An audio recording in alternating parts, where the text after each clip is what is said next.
Now come along and listen to us talk with the Bond Jam. Go and have a lovely little walk with the Bond Jam. Maybe put it on and go to bed with the Bond Jam. Or grab yourself a slice of toast and spread with the Bond Jam. Hello and welcome to Bond Jam with me, Simon Jeffrey, and I'm joined by the Mike Hopkins to my Michael G. Wilson. It's Mr. James Turner. Mike Hopkins? Who's Mike Hopkins? Mike Hopkins is head of Prime Video and MGM. Amazon MGM Studios. Yeah, okay, got you. That's it's a good comparison. So to answer all the questions right up front, yes, I have seen the news, and in response, because I always get asked, have you seen the news? It's nice to know they're thinking of me, of course, but they see some Bond news going around and they're like, oh, I'll ask Simon his thoughts. What do you think? In answer to what we think of it, I, to be honest, don't really care. I will reserve judgment for whatever they do produce rather than speculate on what they haven't yet done. I think for me, there's so many questions that it raises that nobody knows the answer to that. So yeah, you can't really say, oh, this is what they'll do, or this is what they'll do right or wrong. You can't, because it's all speculation at the end of the day now. Every time a name gets thrown into the mix, there are a few people who quiz me on my thoughts about it, and I always just say, I don't care. I'll believe it when I see it. Until then, I'm not going to get myself worked up about it. I'm not going to get myself excited about it. But I think that's the right attitude to have. In short, to be honest, it's probably been a good 25 years since I've been truly excited or in love with any given Bond film. Anyway, so Yep, fair enough. Whatever happens in the future, it cannot affect my love for the past. The past is there, and that's, that'll never go away. And that's that. And I'll either embrace what comes, or I'll draw a line in the sand and go, that's where my fandom ends. But it doesn't interest me until it's a reality, to be honest. No, I think that's a fair point, I think. And we're not here to talk about complaints or issues or worries for the future. We're here to celebrate the Bond series. Yes, let's focus on the past. This is Bond Jam episode 30. We're going to close off series 2, which has taken years to get around to, and it's a very loose definition of such a thing. But we've reached the end of Roger Moore's films, and we're going to do a bit of a roundup of some of our highlights from the series, as well as the Big Bond quiz. Yeah, I'm looking forward to this one. So maybe this is the time I'll get them all right. Maybe. Well, I'll tell you, there's a lot of questions. So I'll tell you how it's going to work. So back in episode 10, we did our Hall of Fame Spectacular. We introduced this notion of our own Bond Jam Hall of Fame, where we would celebrate some of our own personal picks from the series in terms of moments, people, films, scenes, details that we hold dear to our heart, and elevated them into prosperity, into the halls of our own prestigious Hall of Fame. And we're gonna do it again. We're gonna take 5 each, as long as we don't clash on any of them or fervently disagree. And in between each of our entries, we're going to do another round of the Big Bond quiz. So on the last couple of film episodes we've done, I've quizzed you on A View to a Kill, and before that Octopussy, and I thought, well, it's a bit of a shame we only started this format here and we didn't cover the first 10 or 12 films of the series. So we're going to go back, and this Big Bond quiz is going to cover every film from Dr. No right through to For Your Eyes Only, with 5 questions on each film. Okay. How are you feeling, James? Are you feeling confident? Are you feeling in a quizzing mood? I'm always in for a quizzing mood. I'm always up for a quizzing mood, but my only issue is that how much of an idiot will I look at the end of it all? With the games with James, usually I'm all right, and it's only like a little quiz at the end, and it's all a bit of a laugh. But I feel like this is super serious now, and my Bond knowledge is going to be put to the test properly here. Well, I can tell you that there are a total of 72 points on offer here. Wow. That is very daunting. But, well, no, let's go for 72 out of 72. I don't see why not. All right. Well, just because it's a slightly different setup this episode, we're going to launch straight in with round one. Let's have the jingle. Games with James. So yes, this episode is in effect one big Games with James with some Hall of Fame picks interspersed throughout. So, James, let's have your right sound. We've used it before, and it's a classic one. I'm just going to say it again. Well done, James. Perfect. And your wrong sound, if you will. It appears you've been beaten.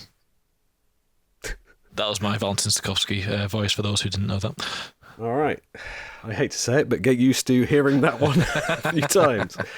All right, let's jump straight in with round one. These 5 questions are all on the subject of Dr. No. Oh, okay. 2 of the 3 blind mice wear straw hats. The other wears a baseball cap of which colour? Oh, that's a tough one. I'm tempted to go with either yellow or blue. I'm going to go with blue. It appears you've been beaten. That is incorrect, James. The answer is red. Oh, God. I had no chance. Question 2. Bear in mind, I've not seen Dr. No since we did the episode on Dr. No, which is like God knows how long ago. Really? You've not watched it since? I don't think I have, no. I've probably seen bits of it here and there. It's been on TV, but... That must be getting on for 6 or 7 years then. Yeah, maybe. Well, yeah. Good luck with the rest of these then. When Strangway's secretary first picks up the radio headset, what 3-digit identifier does she repeat? Oh, my God. I just know this is going to be a disastrous... So it's one of those answers that'll be one of the, like, of course it is. I know that. Can you picture the scene? Do you know what I'm referring to? Yeah. She's in the little house with the little radio thing. But I can't for the life of me think about what it is. So I'm gonna have to pass. It appears you've been beaten. Well, that's a shame, James. But the answer is W6N. No chance. W6N, W6N, W6N, calling G7W. You clearly know this film better than I do. Well, I watched each one, scrubbed through each one looking for these questions. Yeah. Well, I may have pitched the difficulty a little too hard. I thought I'd pitched it at equivalent difficulty to the previous film quizzes, but I guess in those cases you'd recently watched the films. Well, I think for everybody who is a Bond fan, they have their own preferences. Obviously, they have the film that they're more familiar with more than other Bond films. So when we get to the World Is Not Enough, I'm sure I'll aim for 5 out of 5 on that one. Sure. I mean, it won't be in this one, but because this only goes as far as for yours only. But Question 3. What is the name of the chauffeur who claims to have been sent from Government House to collect Bond? What did I tell you about this quiz making me look like an idiot? Smith. I don't know. I'm just going to have to guess. Smith. It appears you've been beaten. It is not James. It is Mr. Jones. Mr. Jones. Oh, I said... God, when you think about common surnames, if I said Jones, I would have been nearly there. Okay. All right. Question 4. What 3-word excuse does Professor Dent give Bond as to why he is certain the samples brought to him by Strangways could not have come from Crab Key? That's a tough one, that one. But I feel like... I know this one. Is it because there's no rock there that exists on Crab Key? Well, I'm looking for the exact 3-word response. 3-word response. Then in that case, I've got no I can give you the context. He says, Bond says, could these have come from Crab Key? And he said, definitely not. And Bond says, why so certain? And he responds with 3 words. And you're along the right lines there, but what's the actual answer? I don't know. I'm going to have to pass on that one. It appears you've been beaten. The answer is not geologically possible. Oh dear, this is going to be embarrassing. Okay, question 5. Okay. What does Dr. No tell Bond Spectre stands for? Okay, I feel like... Is this a trick question? No, it's just this is the first time we hear it mentioned. Okay. So it's a special executive for intelligence, terrorism, and extortion. Revenge and extortion, sorry. Well done, James. You corrected yourself there right at the end, James, and you Yeah, have your flipping it. first point of the game. So you finish round 1 with 1 point. Well done, James. I will take that. Okay, so there you go. That was the Dr. No quiz.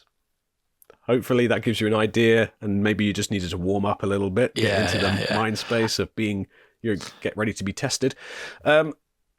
So let's get into our Hall of Fame, James. Yeah, what is okay. your first pick Now, for the Hall of Fame? I don't know what the rules we said were for Hall of Fame, but for me, I've chosen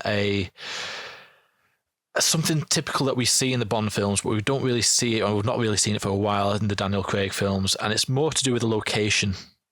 And it's something that I have a lot of nostalgia for from watching as a child, and I'm sure a lot of Bent One fans do as well. But for my Hall of Fame, I'm putting in Q's lab, because I don't know about you, but when I was growing up with Bond, the Q's lab scenes were always the ones where I was like, oh, I can't wait to see what's going on in Q's lab. And those scenes were the ones that I was really excited for. And I know that's probably the same case for other people out there, but it's a sequence where Q's demonstrating different gadgets, and there's all sorts of gadgets going on around the location as well as, and it's really funny and interesting to see what's going on in that scene.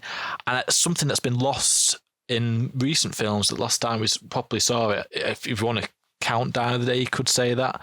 But if you want, I don't know, even when they do it in Daniel Craig's movies with Spectre, they have a little Q's lab scene. It's nowhere near the fun or enjoyment that I used to find in the Q's lab scenes when I was a kid. So obviously there's more to the Bond films than just Q's lab scenes, but as a child, those are the scenes that I was always looking forward to. So I'm putting in Q's lab as kind of a location, as a Hall of Fame pick for me. Excellent choice, James. And I totally agree. And I think what you're talking about with Daniel Craig's films, it speaks to a wider issue just around the lack of humour in those films in general. And in actual fact, Ben Whishaw as Q was one of the highlights of his films in Spectre in particular. But the tone of those movies didn't allow for that sort of playfulness in the same way. No. So it didn't feel like it had replicated quite the throwbacks feeling that you're talking about. And I know what you mean. And I just feel like as a writer, that would have been great fun to think, right, we've got this recurring trope. What are we going to do this time in Q's lab? Yeah. And as an audience member, you have that same kind of anticipation of, I wonder what's going to be going on in the background in Q's lab this time. Yeah, Is it going to be a sofa that swallows someone up, or a phone booth that traps them inside, or an ejector seat in an office chair, or a ghetto blaster rocket launcher, or umbrella traps? Yeah, and obviously they're all gadgets that Bond will never use, or that there's no need for, but it's just fun to see what is in those in that lab.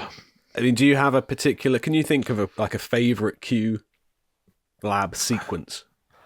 For me, the one that always springs to mind is the GoldenEye one, just because the scenes that are going on in the background are really genuinely very funny. Like the guy in the phone box and the someone shooting across the background, and then finally finishing off with his sandwich that isn't actually a gadget. It plays on those tropes perfectly, and obviously the people are expecting it, and then they do the twist with the sandwich, and it's perfect for me. That's for me is the classic, my personal favorite Q lab scene.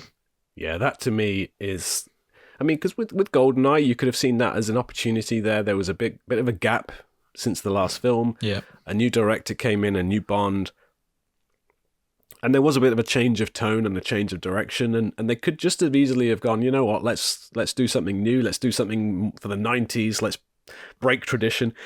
And they didn't, and they completely embraced the past, and it almost feels like the perfect summation of every Q interaction up until that point. Yeah.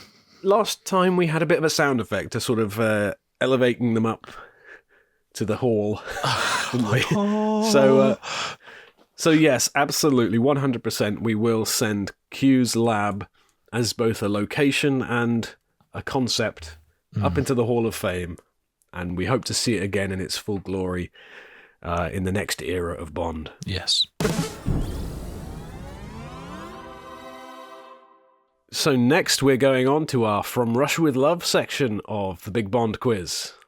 Oh, you're not doing your pick? Okay, right, okay. No, right. we'll spread ours out. Okay. Next will be my pick. Right, So okay, got you. Right. you're getting an idea of the format here. Yes, I follow now. Question 1 on From Russia with Love. There we go. How long does Morsany state it takes Red Grant to eliminate the Bond lookalike in the pre-title sequence? Now, I have multiple choice for you if you like. Yeah. I think I'll need it. I think I'll need that. So, how long does Morsany state it takes Red Grant to eliminate the Bond lookalike in the pre-title sequence? Is it A, 1 minute 52 seconds, B, 1 minute 58 seconds, or C, 2 minutes 10 seconds? I'm just imagining the voice when he says it, because I can obviously I know the exact scene it happens. I know exactly when it happens. It's just the dialogue. 1 minute 52, did you say? 1 minute 52 seconds, 1 minute 58 seconds, or 2 minutes 10 seconds? I mean, I'm sure it's longer than 1 minute 52, but I feel like that sounds more like what he says. So I'm going to go with 1 minute 52. Well done, James. That is correct, James. Yeah, Well done. Come on. This question has 5 points available to you. Are you ready? Yeah. In his first appearance of the series, Desmond Llewellyn, as the equipment officer, demonstrates 5 features of the attaché case.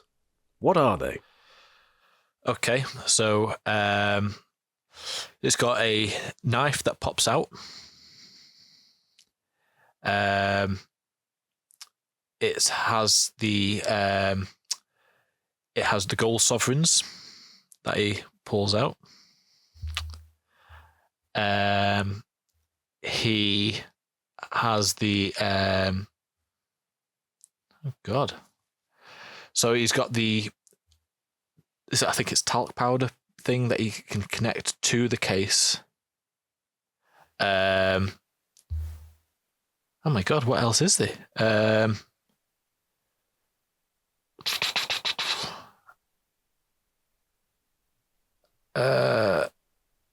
Oh my, there's 5? Yes. God, I should know this inside out. Why can't I think of any more? I'm going to have to push you, James. Yeah, I'm going to have to stop there. What the hell? Okay. Well, I'm going to kick myself now, aren't I? I don't know what I'm going to do with the sound effect here, because you got some right, but not all 5. Yeah. Let's play the correct sound anyway. Yay. Well done, James. I'm going to give you 3 out of 5 there, James. Okay. What are the other 2? Yes, you said the flat throwing knife, the Yep. 50 gold sovereigns, and the tear gas canister. Yep. It also houses 20 rounds of ammunition Oh, come on. in the base. They come Okay. out in 2 separate little tubes. Oh, of course. Yeah. I forgot about that. And inside the case is also an AR-7 folding sniper rifle. Never mind. Again, Okay. From Much With Love, I've not seen since we last did it. Oh, it's a good watch. Yeah, no, I need to be watching. Question 3. What excuse does Bond give to the hotel front desk for requesting a different room? Oh. God, what is that? Oh my God. I can picture the scene. But I Can you feel your brain being oiled and lubricated? yes, I can. The cogs are slowly whirring into action, but not I think fast by enough. the end of this quiz, you'll be saying, "Can we do round 1 again?" Now, I'm ready for it. Yeah. I should have done some brushing up on my knowledge, just a little bit of practice beforehand. I'll help you out a little bit, okay? Because I see you're struggling with the memory there, so I'll just jog your memory of the scene. He's checked into the hotel, and he has discovered that it is bugged. He's Yes, checked that the phone that's right, is yeah. bugged. So he calls to the front desk. They obviously want him to stay in that room because they bugged it. And he calls, "Yes, I'd like another room." And the receptionist says, "I'm sorry, sir." And he gives his response as to why. What you just said, I can picture exactly. before you even said it. I just can't remember the reason. So I'm just going to say the bed's too small. Well done, James. That is 100% correct, Oh, James. come on. Yes. God, it's there in the back of my head. You pulled that out of somewhere, didn't you? Yeah. All right, here's another one. Question 4. How much does Tanya say the Lecter weighs? Oh. You can tell which questions I thought would be the easier ones and which ones I knew would be harder. Yeah. And I was like, does he need multiple choice here? No, I don't think he needs multiple choice. Yes, he does.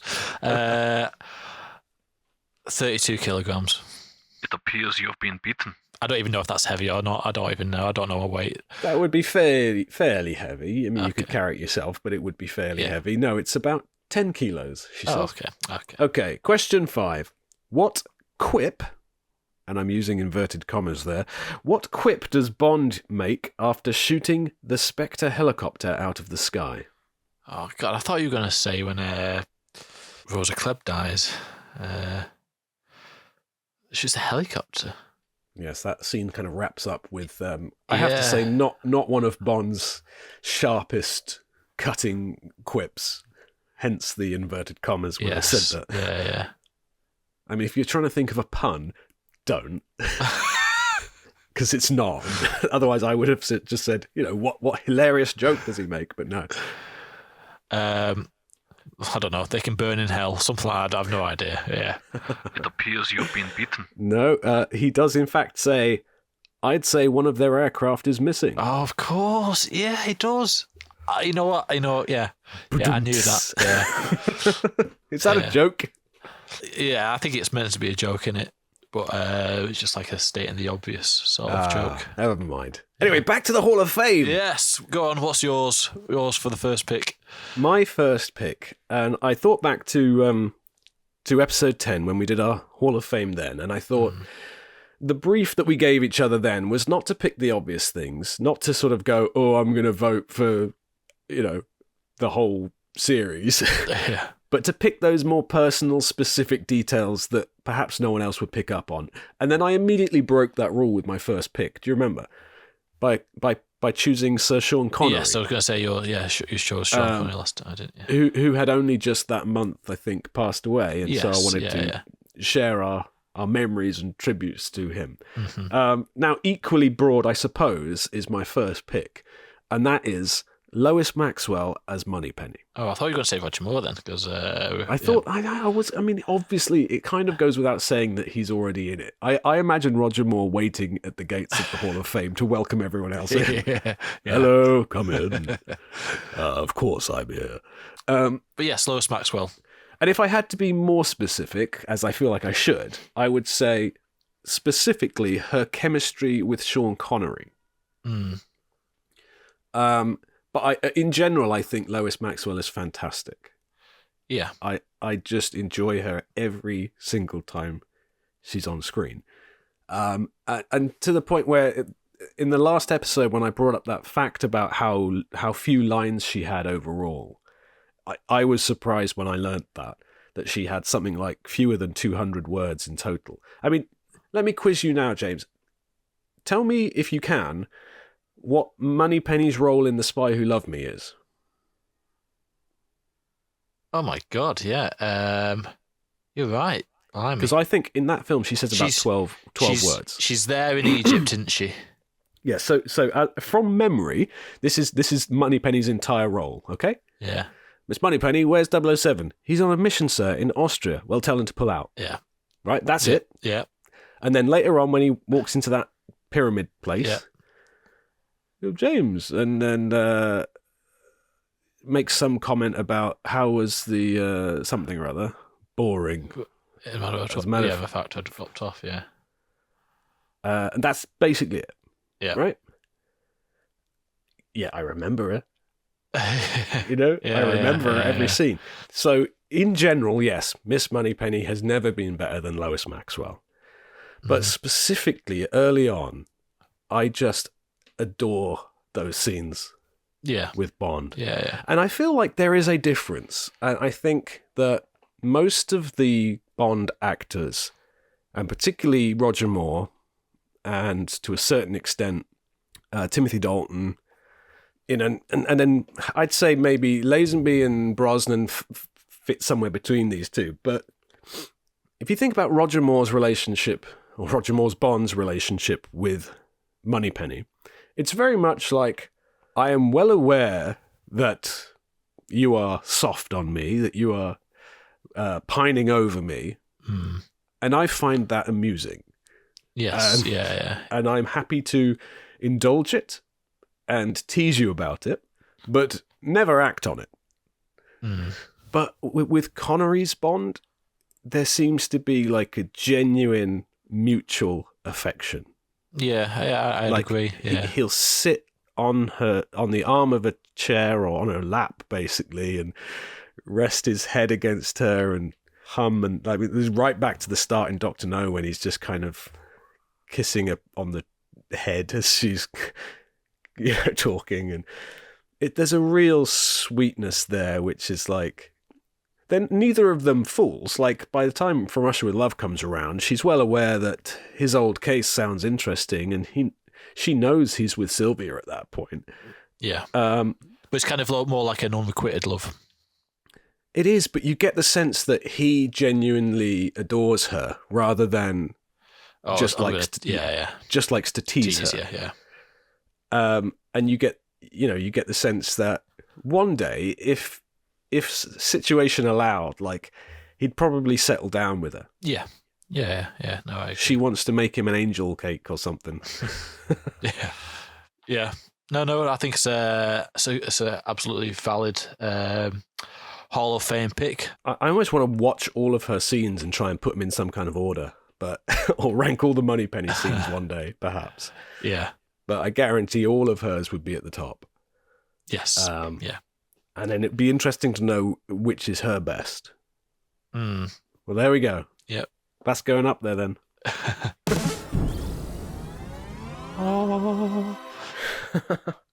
Okay, so now we move on to the Goldfinger quiz. Okay. Question 1. When Bond's contact Sierra says Mr. Ramirez and his friends will be out of business, Bond responds with a quip about an unusual method of financing revolutions. What does he claim they'll be unable to use? I always felt like it was a drug thing, maybe, but I don't know. I'm just going to go with some sort of drug thing. I don't know. It appears you have been beaten.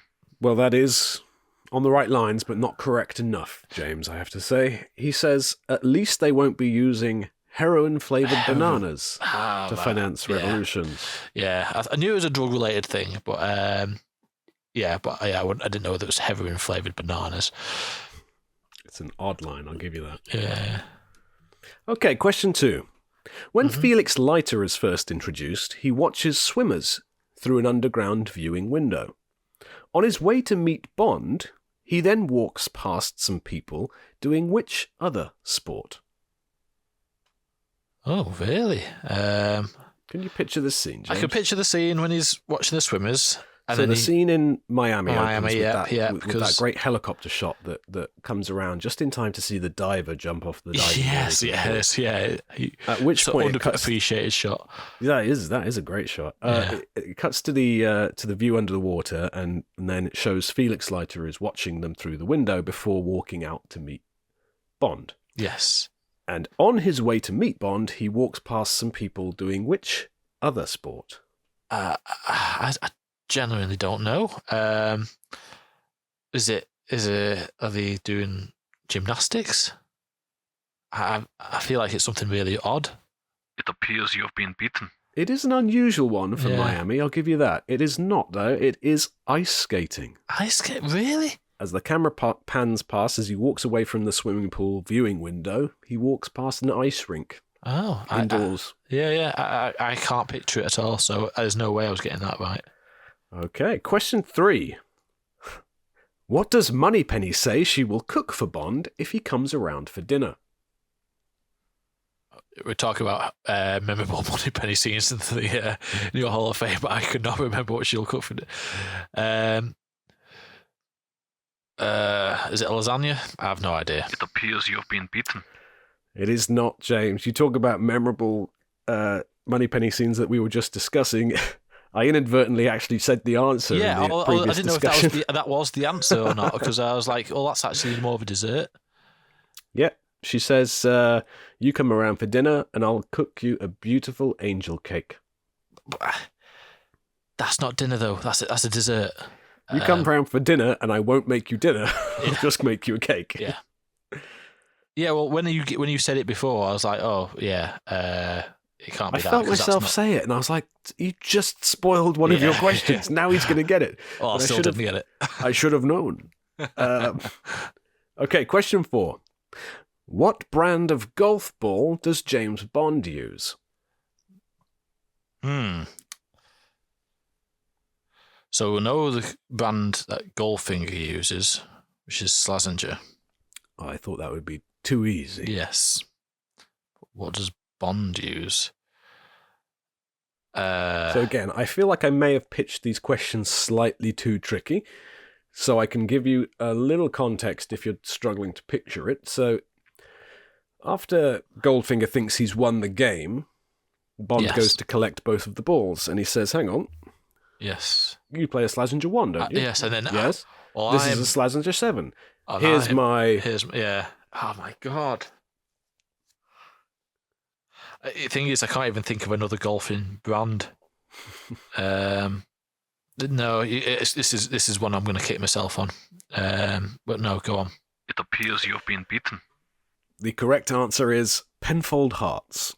Yeah, I wouldn't have got that. Here's my Penfold Hearts. Yeah, no chance. Okay, let's see if we can get you a point for the Goldfinger Come on. section. Question 5. Mm-hmm. What name does Goldfinger give his plan to raid Fort Knox? I feel like this is too easy. Hang on, let me think. I always thought it was Operation Grand Slam. Was that your answer? Hang on a second. Yeah, I'll go for that. Well done, James. It's correct. Oh God, you had me questioning myself. It's like that's compared to the other questions, that was like the easiest. That was so much easier. Well, I was aware Yeah. that some of these are tricky. I didn't, Yes. you know, a good quiz shouldn't leave you with 0. Yes, no, I'm glad. Yeah, okay. I would consider it a failure on my part if you got 0 on any one of these rounds, James. So I'm glad that you got one. Okay. So there you go. That was 1 out of 5 on the Goldfinger section. Yeah. And why don't you change the topic here, James, with your second pick for the Hall of Fame? What have you got? I was looking at the list of the ones that we chose last time, and they were, they were all personal preferences. But this one I decided to choose because it is an absolute classic, and it deserves to be there, even though you'd expect anyone else to put it there as well as. But I'm going to choose the parachute jump from The Spy Who Loved Me. It's obviously a classic pre-title sequence, but the reason why I've chose this one of all of them is because just I think how much is riding on this film when it came out. Not obviously because it's a absolutely classic stunt sequence as well as, but I feel like after The Man with the Golden Gun, I think there was a lot of stuff that was up in the air about what the future of Bond holds, very much like it is now, to be fair. And so there was a lot riding on The Spy Who Loved Me, and to open with such a sequence just makes that 10 times better. But the actual sequence itself, I think, is absolutely brilliant. So yeah, with the Union Jack parachute, skiing off a cliff, that would be my second choice. Yes, very good, James. Totally agree. And I think it is easy to forget that historically, the context at the time was that the partnership between Cubby Broccoli and Harry Saltzman had come to an end. Yeah. And it was at breaking point during Man with the Golden Gun, and it was dissolved between the two films, and that's why there was a couple of years gap.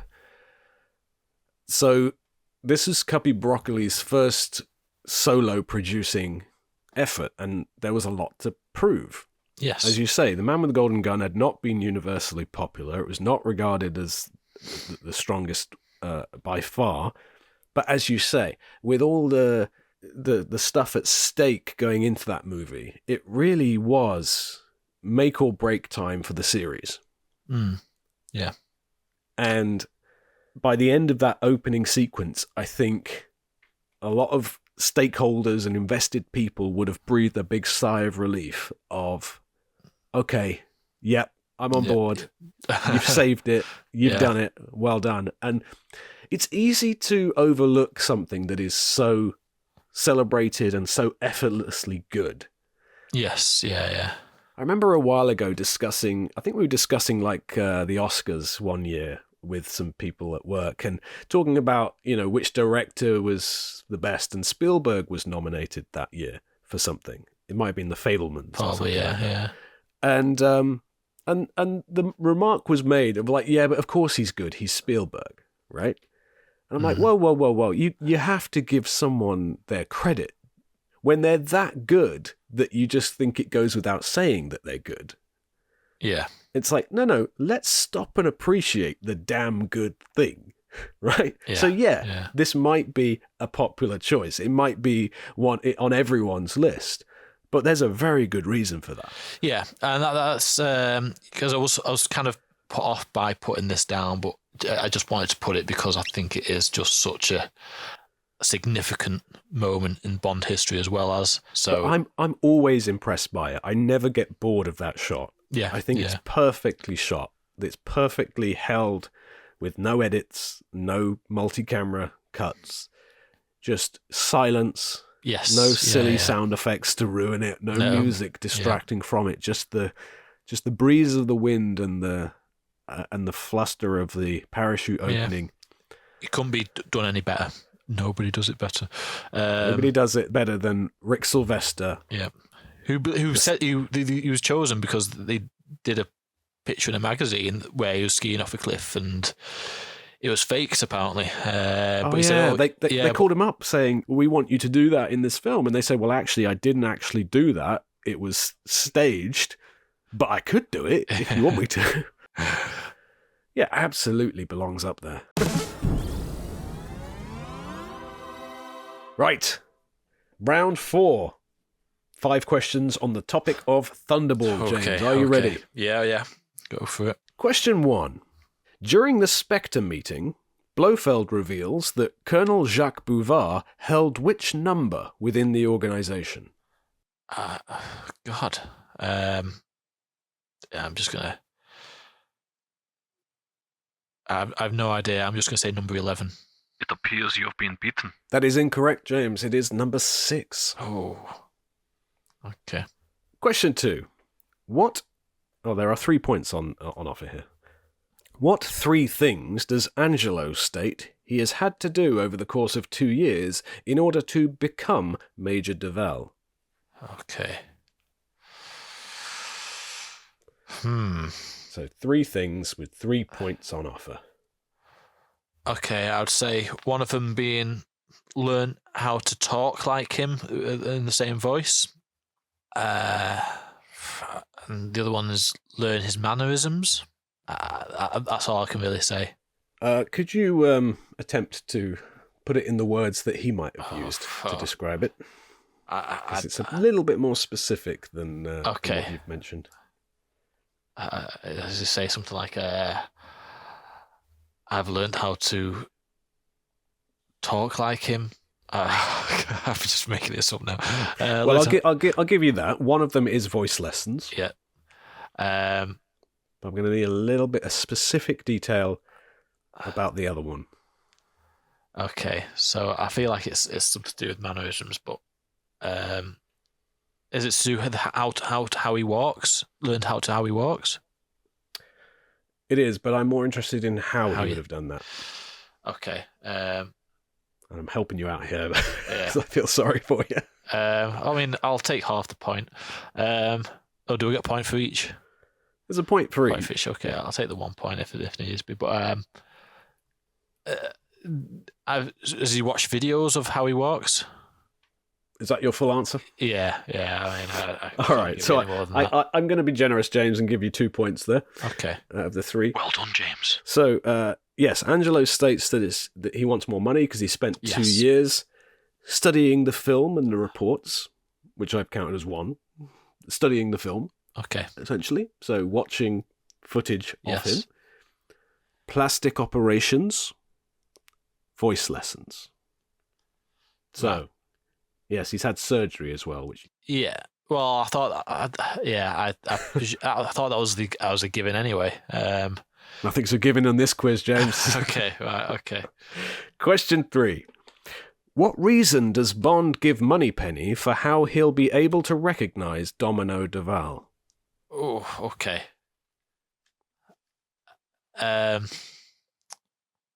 She has a mole on her. Is it a foot or a thigh? On her left thigh? I'm going to need you to confirm your full answer for me, James. Okay. Is it a foot? I feel like it has to be her thigh because that's like more. I have to see more of it. So I'm going to say her left thigh. What's the full answer? She has a mole on her left thigh. Well done. I'm going to give you half a point. Half a point. Okay. Is it a right thigh? No. Because technically speaking, you've got half the answer there. Okay. Because the answer is she has 2 moles Two on moles her left thigh. on her left thigh. God damn it! I think it's deserving of half a point for that. Then. Well, you got one of them. Yeah. Okay, question 4. What is the name of Largo's estate in the Bahamas? Oh my god! I know this. I do know this. What the hell? You know, this is the classic moment where I know this inside out, and my mind has gone blank. Something like Palmas. Oh, this is the answer's gonna kill me because I know the answer to this one. Is it something like Las Palmas? Las Palmas. It doesn't sound right. Yeah, I'm just gonna go say Las Palmas. It's not the answer. It appears you've been beaten. I think you know it's not the answer, James, but you are close. The answer is Palmyra. Palmyra, God's sake. Never mind. All right, we have multiple choice for this last question on Thunderball. Mm-hmm. And again, I will remind you that it has become apparent to me that I may have pitched this quiz slightly high level. I want to get questions wrong at the end of the day, and it needs to be difficult enough to be challenging. All right, well, here goes. During Bond's rescue by the Coast Guard helicopter, what images are printed on Felix Leiter's shirt? You are having a joke. Is it palm trees, pineapples, or fish? Well, I would have naturally, without the optional answers, would have said palm trees anyway.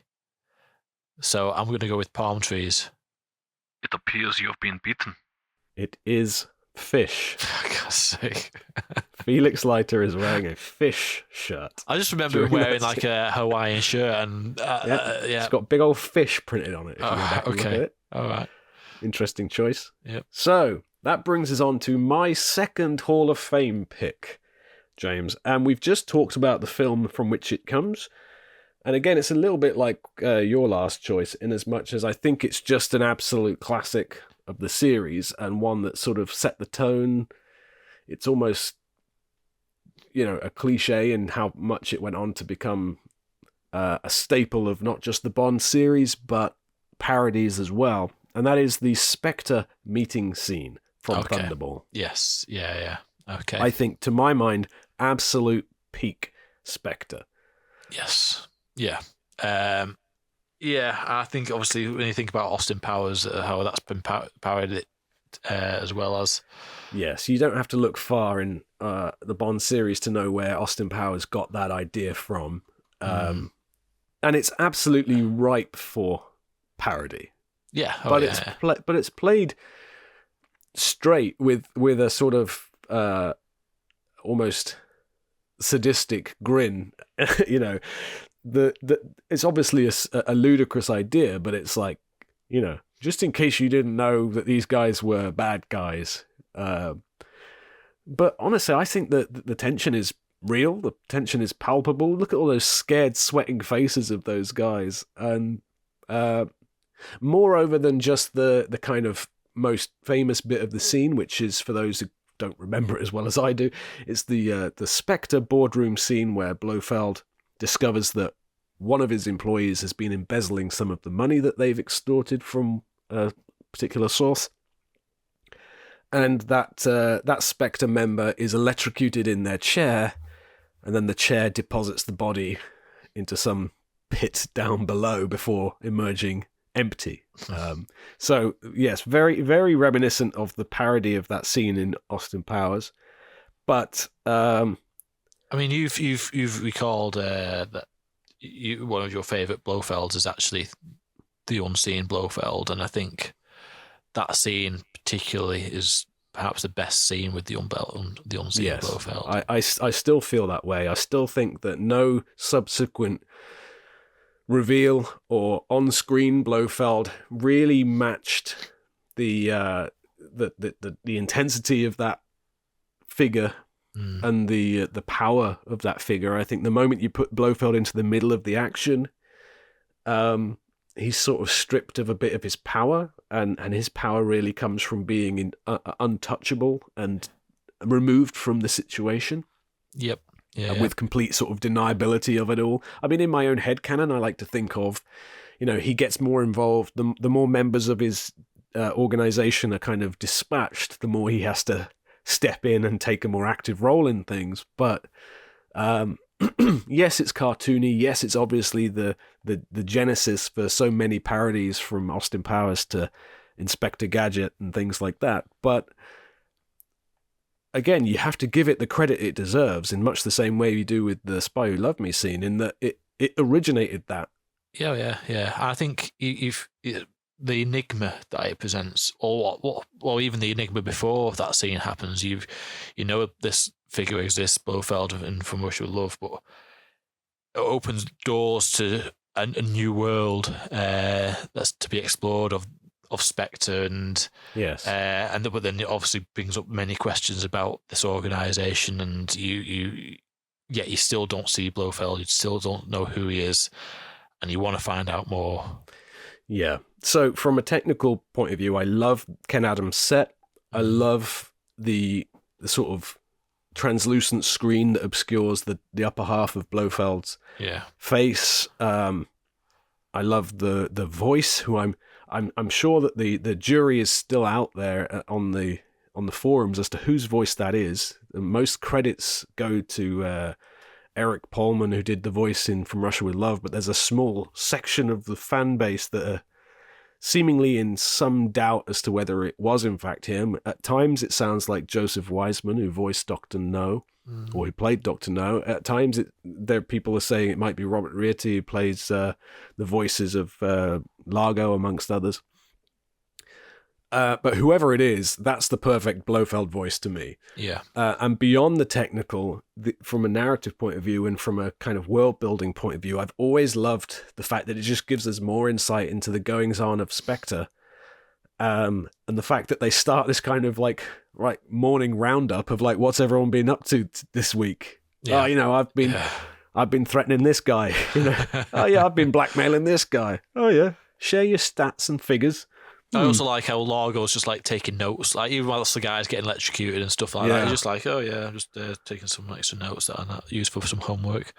Yeah, it's brilliant. I mean, there's a few reveals here and there of what I'm becoming increasingly aware of, which is Terrence Young's tendency to slightly undershoot scenes. There's I don't know if you've heard them. There's some Laserdisc commentaries that Broccoli banned and recalled in the 90s or something, I think, because he thought they were unacceptable, the way that the directors and producers and editors and crew members were slating the films and talking about certain actors and stuff. But in one of them, Peter Hunt just rants about Terrence Young never shooting a scene enough. It'd be like, I'd get halfway through a wide shot and he'd yell cut, and it's like, why don't you finish the scene, finish the shot? And he's like, I'm not going to use it. And so it has this tendency, like several other moments in Terrence Young's movies to have like shots reversed and played backwards to fill the spaces and things like that. And like, that's no fault of the editor, obviously. It's just clearly not given enough footage to work with. But I didn't know that. It doesn't affect my enjoyment of it. And I think it's still, to this day, absolute peak Spectre. And when you compare it to a scene like the introduction of Blofeld in Spectre, you can see they're going for a similar vibe, but, you know, all your grandeur and filming it in that, it doesn't do anything for me. That kind of ancient Roman building with, why are there so many people in that Spectre meeting? Yeah. Whereas this one, you've got, you know, maybe 10 people around the table, which seems far more likely than having this secret meeting with just galleys of people observing over the balcony.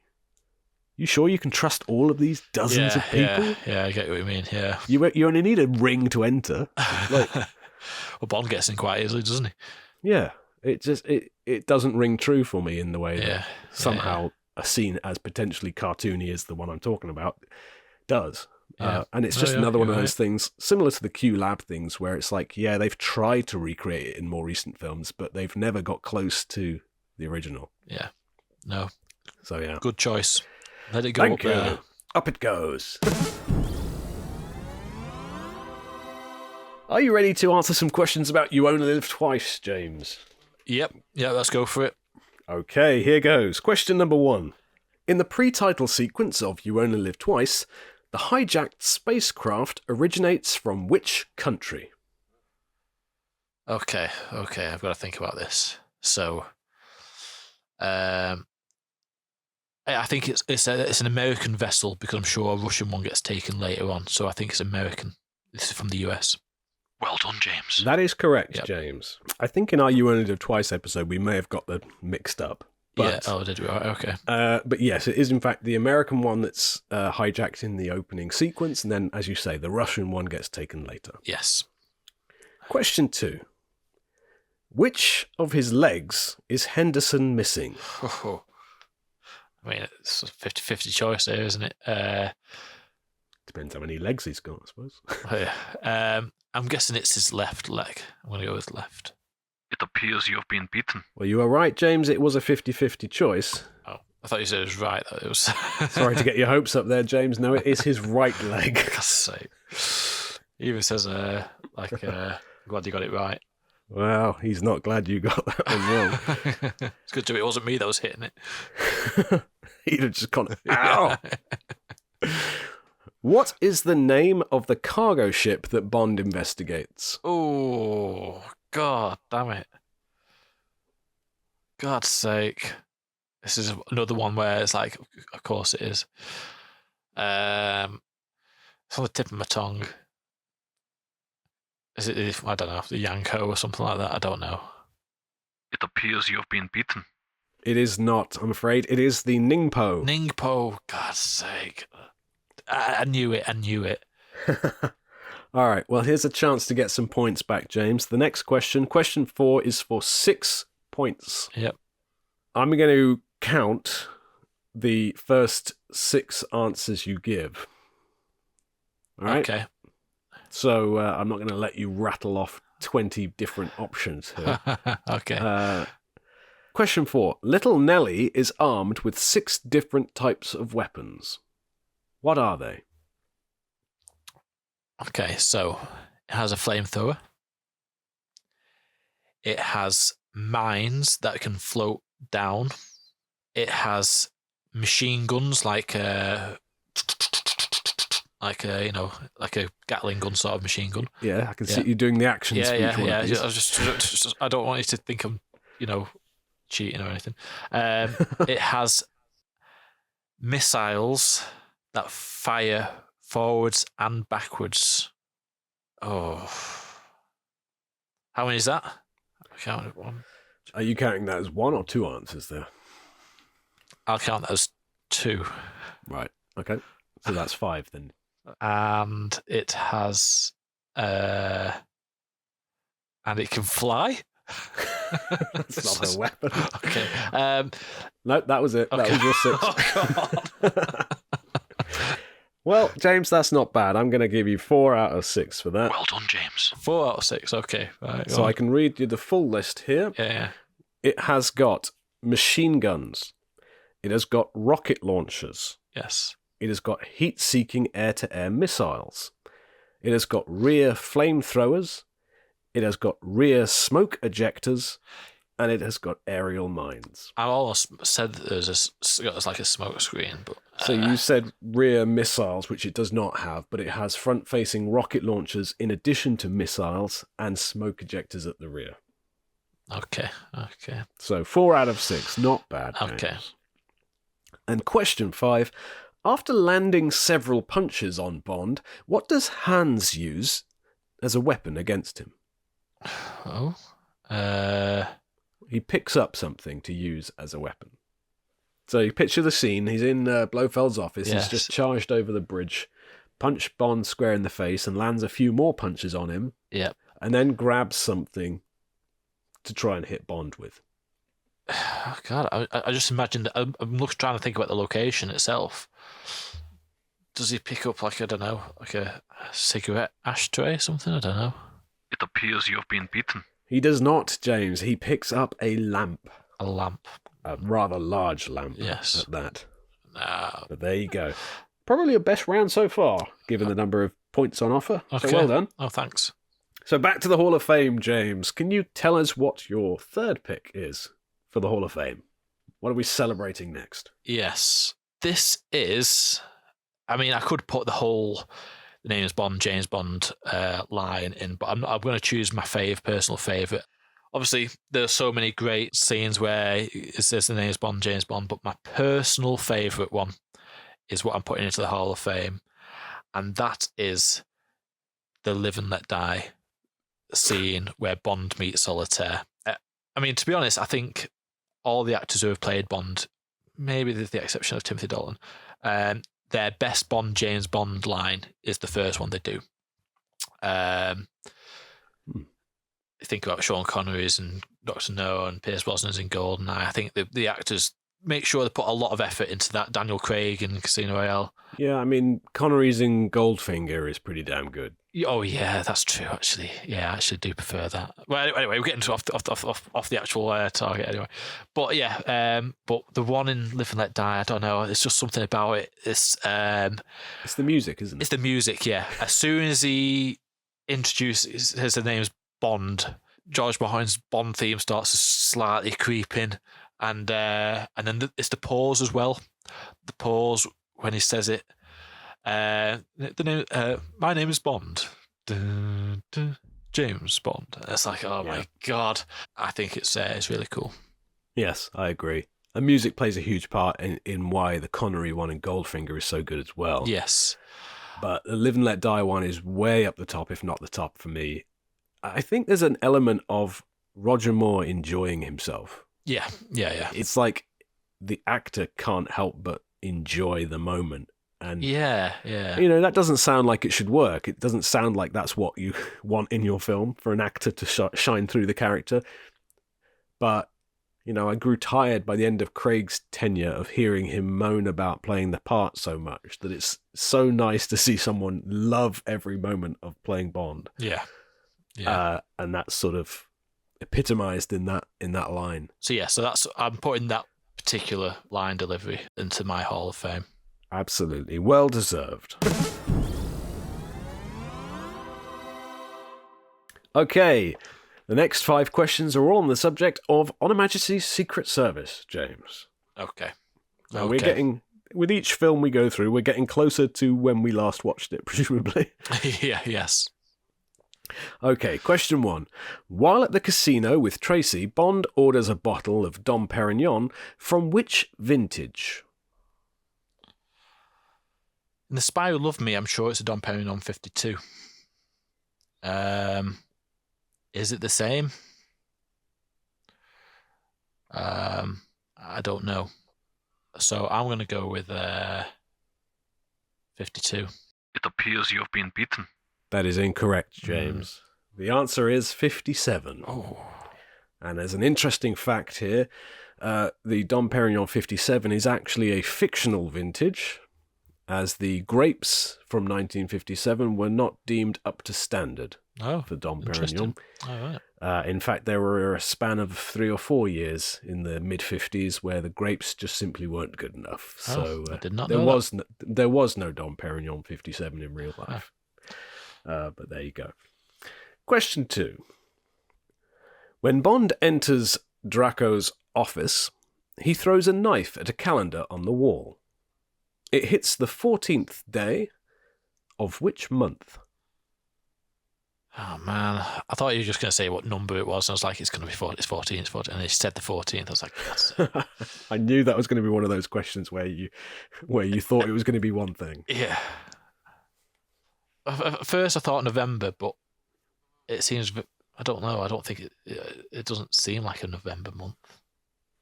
I'm gonna go with March. It appears you've been beaten. That is incorrect, James. The answer is September. September. Okay. Question 3.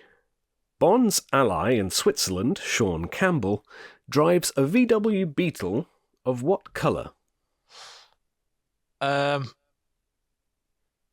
always thought it was like beige, white beige. The answer is white, James. Can I not have that? Like it's white beige.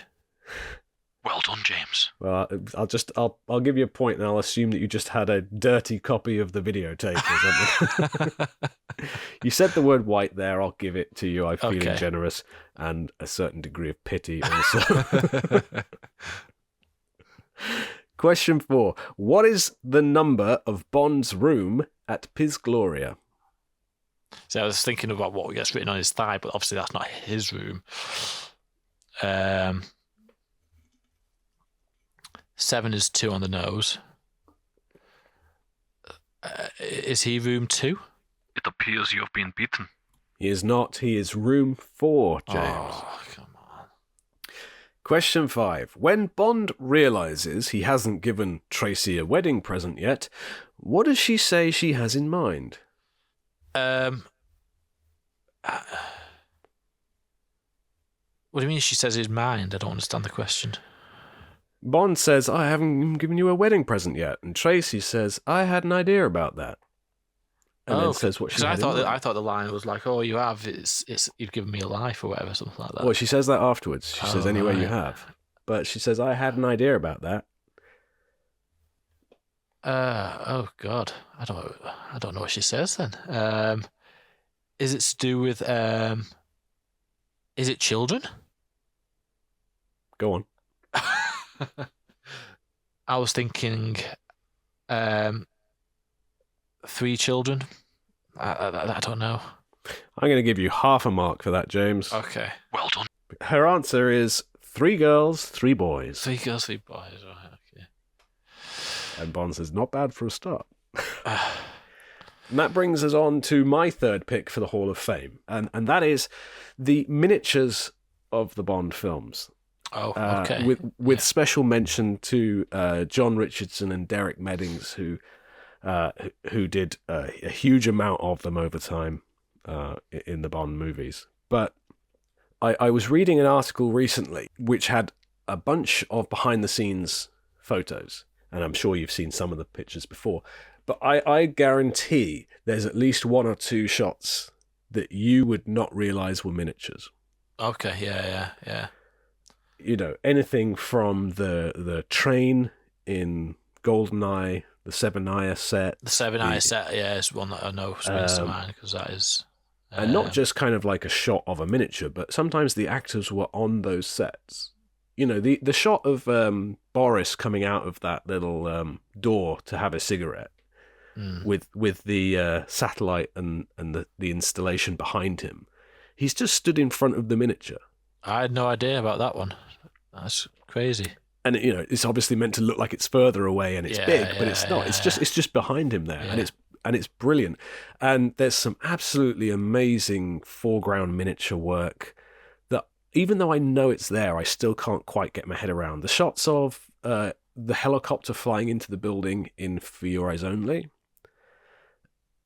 where it actually flies, I think, alongside the building or into a sort of hollow structure. Yes, yeah. And the entire foreground of that building is a miniature in the front, in the foreground, and the ground as well. There's a similar case in The Living Daylights with the bridge that gets blown up near the end. Yeah. And, some of these have got moving cameras, and they're seamless, like absolutely perfect. Yeah. And Yeah.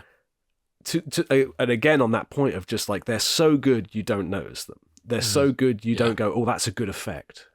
Something that I think now, well, of course that's a miniature, but it never occurred to me, was the two planes that have a near miss in The Living Daylights. All right, yeah. The Hercules that takes off, just missing the one that's passing underneath it. Just flawless. Absolutely flawless. And the truck that it hits into as well, the Jeep. We live in a world where there's so much CGI, you don't appreciate how things were done as much back then. And I think that's a credit to how well those miniatures are, because they are so convincing. And in every one of these cases, like, there's a part of me that thinks, well, of course it is. Yeah. Now that I think about it, of course it is. That's it, yeah. Like the stealth boat in Tomorrow Never Dies. Yeah. Of course it is. Yeah. But I never question it. No. No. And I guess when something is digital and it's digital, you look at it and go, yeah, but can I tell? Can I tell? And you scrutinize it. Yeah. And I just think the tactile quality of the miniatures just doesn't invite that scrutiny. And don't get me wrong, miniatures can look miniature. I've seen plenty of films, and probably some moments in some of the Bond films, but plenty of other films where the miniatures look like miniatures. Yes. Yeah. The miniatures in the Bond films were built and filmed by people who knew what to do. The island in The Man with the Golden Gun, the mushroom-shaped island miniature, the entire pipeline stretching up the mountain in The World Is Not Enough. Yeah, that's something I would never consider being a miniature in The World's Not Enough. But as visual effects get better and better, obviously, the feeling is that they don't need to make them miniatures as often, and digital compositing is so much better. 3D modeling is so much better. Rendering is so much better. Yeah.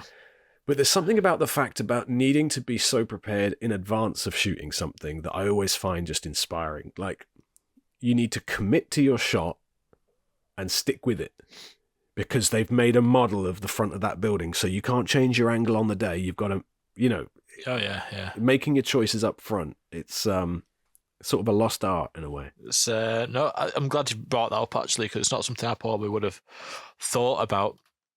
But obviously, it's definitely deserving of going into the Hall of Fame. So, let's move on to the Diamonds Are Forever section of this quiz, James. Okay. Feeling confident? Nope, not anymore. Question 1. In the pre-title sequence, a surgeon remarks that Phase 4 is the most difficult part of the operation. What part of the face is he referring to? Is it the mouth? It appears you've been beaten. It is not, James. Oh, No, well. I'm afraid not. It is the nose. Oh, God's sake. Question 2. What does Mr. Kidd describe as Mother Nature's finest killer? What? Is it a scorpion?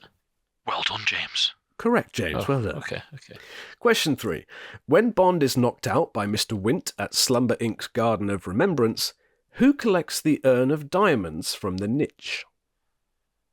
Or niche, I suppose we would say, but niche is what they call it. Is it Shady Tree? Well done, James. It is Shady Tree, Hey. and I appreciate you not asking me to repeat that question. It was a bit wordy. Question 4.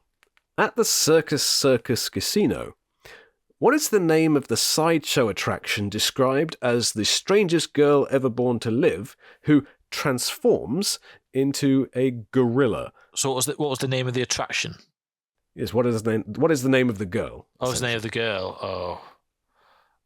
Come and meet this person, the strangest girl ever born to live, in a questionable sequence of the film. I cannot tell you at all. Mary. She's said to have been rescued from Nairobi, South Africa, which is just all sorts of wrong. It appears you've been beaten. The correct answer is Zambora. There's no way I was getting that. No way. Okay, question 5. Aboard Blofeld's oil rig, the henchmen wear blue boiler suits with helmets, gloves, belts, and boots in which colour? Orange. Very confident there. Yes. Because I only know that because Agent Under Fire has a scene on an oil rig and they wear the exact same costume. I thought you were going to say, I only know that because I've got some memorabilia staring right at me. No. I just remember I was like, oh, they wear the same costume and it's a blue outfit with orange helmet. Well done, James. Yes, well done, James. Excellent work. Thank you. So, that brings us on to your Hall of Fame pick number 4, James. What have you got? Oh, yes. So this is very generic, but I feel like it deserves another place. Much like the same when I said the Q's Lab thing, but and I'm putting in the gun barrel sequence, and I think it's been butchered in more recent films, sometimes totally ignored. Because the place where that gun barrel should always be at the start. And the reason why it should always be at the start, because it gets you ready for what's to come. When you watch that gun barrel sequence, you know you're watching a James Bond film. It stands aside from any other action film. And I think the concept of it, the idea of looking down the gun barrel and Bond shooting this gun barrel is, even for like, when Dr. No first came out and having that gun barrel sequence, I think it's a great concept, and it's become a tradition throughout the Bond films, all the way till the Die Another Day, where, and I don't mind Casino Royale because they tried to do something a little bit different, but then they kind of butchered it after that and put it in stupid places, and they didn't realise what the sole purpose of that gun barrel was for. The reason why is because it gets you ready for a James Bond movie. Absolutely. 100%, James. For all the reasons you said, I think there's one of those vintage documentaries off the old DVDs where they're talking about them, and I think it's David Arnold who says, he loves the gun barrel sequence because potentially in that moment what you're about to watch is the best Bond movie ever. Like when you sit down to watch it, like you say, it's like, get ready for Bond. Yeah. And it doesn't matter what the quality of the film is after that. In that moment you could be about to watch the best Bond ever. Yes. So it's basically like a subtle cue to get excited. And it works. I still get a thrill from it. Yeah. I still watch them. I still kind of, I want hush in the room when it starts. Yeah. Sometimes it's like people are still chatting when you put a film on, but it's okay because it's only the opening titles or whatever. Yeah. I'm like, no. You can talk over the song to some extent, depending on the song, but you don't talk over the gun barrel. Yeah. And what I really like was that, it was always the same, pretty much. The image of the gun barrel was pretty much the same all the way from Dr. No till License to Kill. And then they updated it for GoldenEye, but they still kept the way that gun barrel looked. They CGI-ified it, and it kept the look of how it should look. And that's to me, Daniel Kleinman's first sort of digital rendering of the gun barrel is the perfect update of that gun barrel. Yeah, and it has never been bettered since. I could lose the bullet from Die Another Day, but other than that, it has never been better than that, because the fact that it ends on that same still, without it looking weird. Yes, it transforms Maurice Binder's original static image into something with 3 dimensions and motion. Yeah, but it ends up having the same static finishing point as the original. It's absolutely perfect, and they've not been able to do that properly since. They've varied over the years, and there was a bit during the middle of Roger Moore's era where they tended to try and give it some color and some shade, and for me, I like it when it's like a a white void Yes. Yeah. as yeah. opposed to like a beige room. But yeah, I love every single one basically up until the end of the Prime timeline, the first 20 movies, for the reasons you've said. And I think it probably speaks towards the tendency to move away from what I would say were workman-like directors towards more auteur-like directors. Someone like John Glenn is never going to get mentioned in the same conversation as Quentin Tarantino or, Sam Mendes. Yeah. But my God, he's responsible for like every Bond film of the 80s, Yeah.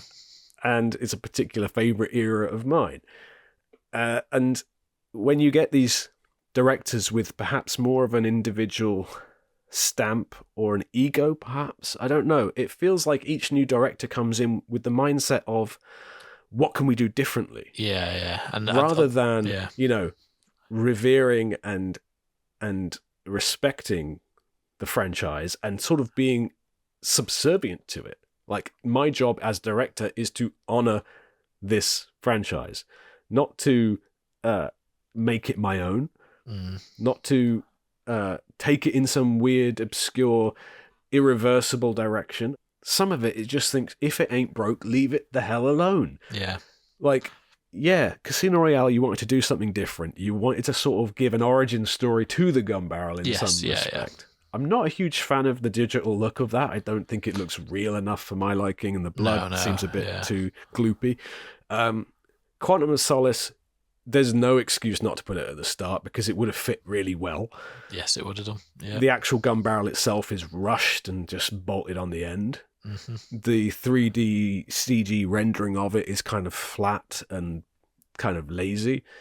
Skyfall's one, again, somehow just not as good a render as the one that by that point was 15, 20 years old. Yeah, and then and Sam Mendes has said, I couldn't put it there because the first shot is Bond in silhouette, but you could Absolutely use an establishing shot. Use an establishing shot. There's no reason why. It felt like it would be a repetition of the first shot. Well, then change your first shot.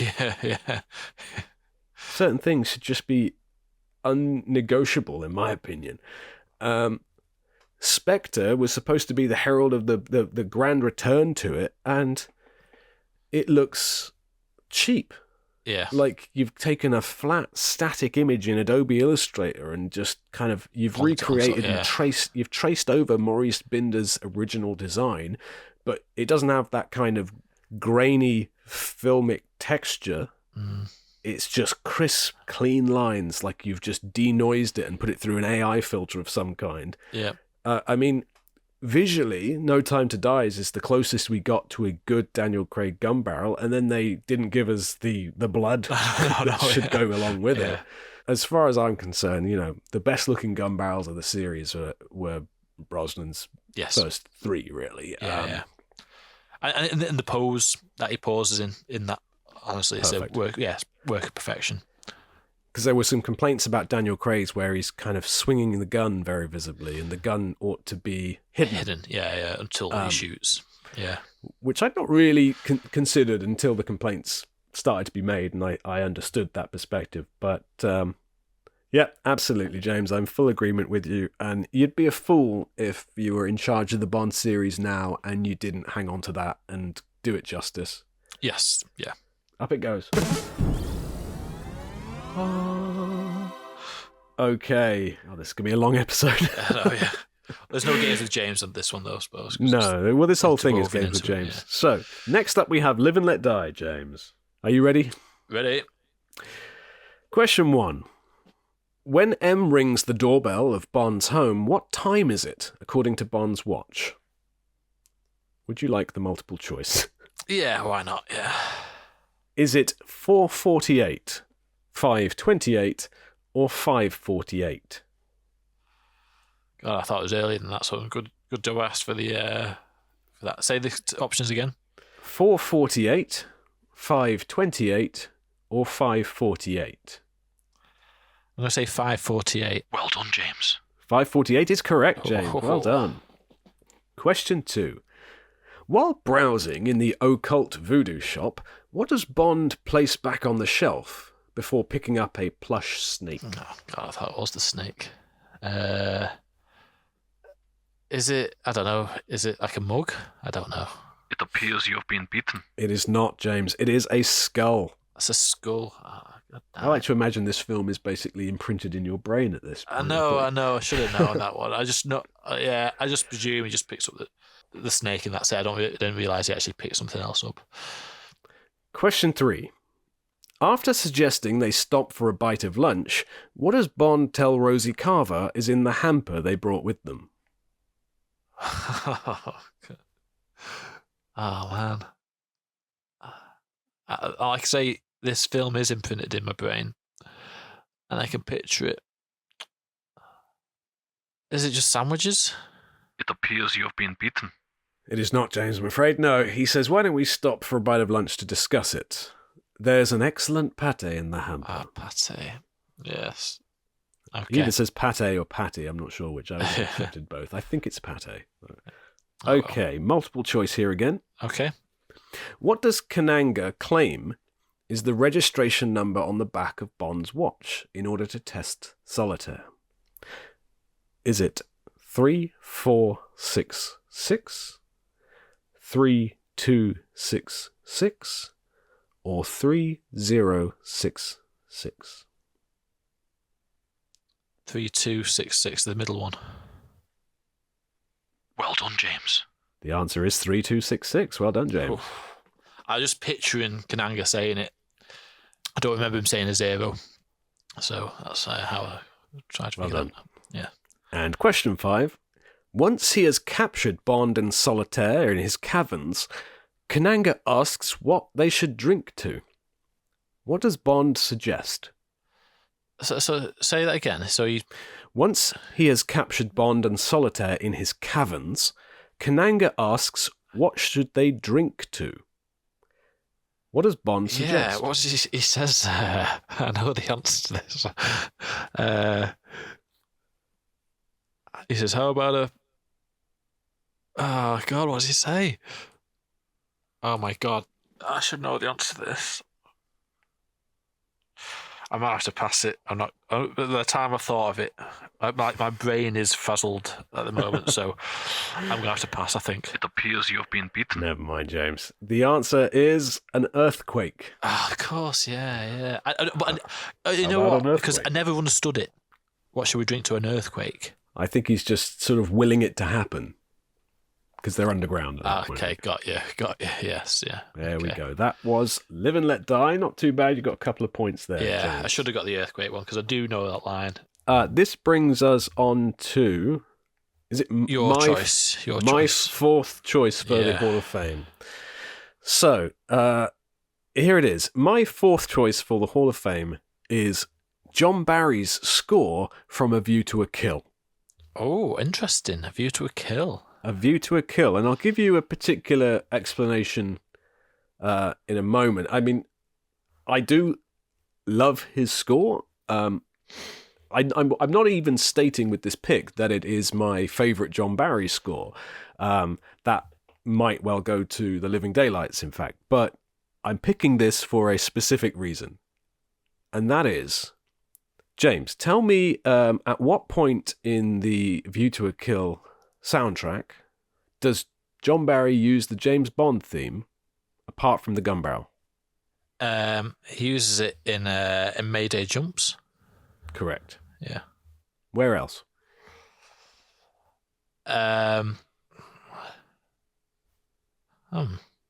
So the scene you're referring to is the scene where after Mayday jumps from the Eiffel Tower, we then have a chase, and really it picks up to the full James Bond sequence once Bond steals the car.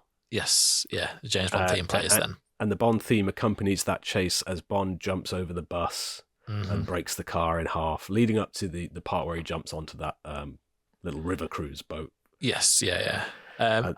That's the only sort of fully fledged version of the theme.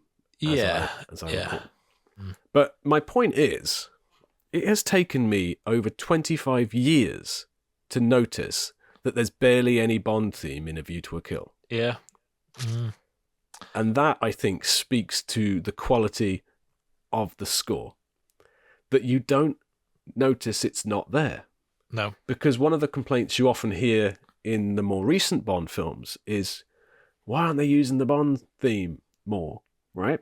Yeah. But John Barry, throughout the 80s in particular, transitioned to kind of, he didn't eliminate the Bond theme. I mean, it's in Octopussy quite a few times from memory. It's certainly in The Living Daylights. Yeah. But he also started to make use of additional secondary themes. Yes. He'd often turn the title song into an orchestral theme, and he does so with A View to a Kill's theme song. He uses that as the motif for the fanfare, as well as other moments. He plays it as a sort of romantic theme. It becomes sort of Stacy's theme at one point. Yeah. Yeah, as I say, Quantum of Solace was criticised for not having enough of the Bond theme. We thought, Casino Royale has established that he's Bond, so why aren't you using this theme more? I actually really like David Arnold's score for Quantum of Solace. I even thought about nominating it here as a sort of outsider controversial choice, but it should have the Bond theme more. Yes.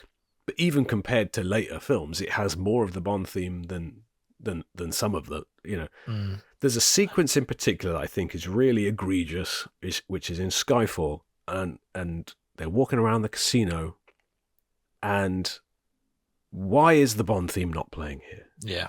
There's a bit of it, but then it just transitions into the most generic kind of filler. Yeah, I think that's the difference between something like a film that doesn't feature the Bond theme much, but still feels like a Bond film, and a film that doesn't feature the Bond film much, but does not feel like a Bond film. Yeah. And I think something like Skyfall, when the Bond theme isn't being used, it should still sound Bond-like, and I don't think Skyfall does that. It just feels more like a generic action.